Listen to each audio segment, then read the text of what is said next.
নমস্কার, শুভ সকাল। আমি সাধন রায়। আজ এসেছি তোমাদের মাঝে আমার লেখা পাশে থেকো আমার কণ্ঠে। মন্দ লাগবে না। পাশে থেকো। আমার কবিতা আজ বড় ক্লান্ত, অবসন্ন। এত বিধ্বস্ত কখনো দেখিনি তাকে।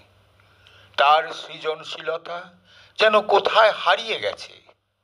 রূপ মাধুর্য আজ কুয়াশায় ঢাকা, মুখমণ্ডলে বিষাদের ছোঁয়া। ভাষা আজ অস্পষ্ট, ছন্দহীন খোঁপা আজ উন্মুক্ত। সে হেঁটে চলেছে এক প্রান্ত থেকে আরেক প্রান্ত। কত যে পথ পার হয়েছে তার ঠিক নাই।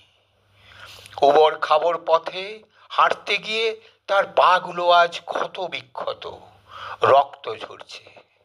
তবুও সে চলেছে। চলা তার শেষ হবে কবে কেউ জানে না।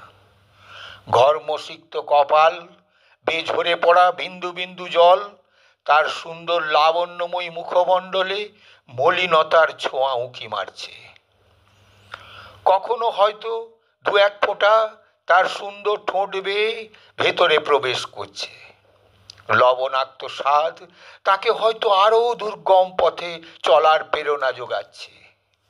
সে হাঁটছে, হেঁটে চলেছে চাতকের মতো এক ফোঁটা জলের আশায়।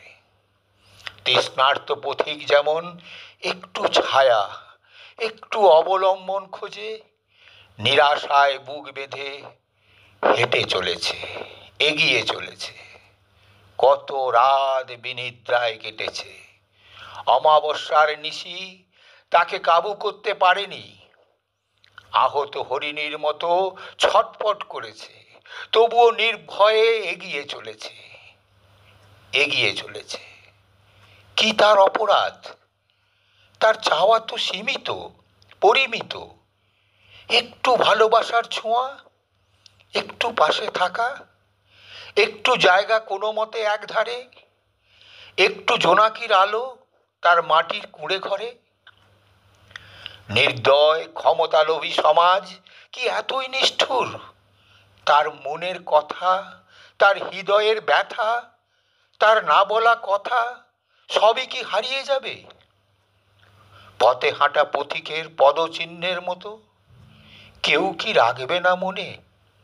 থাকবে না কেউ পাশে?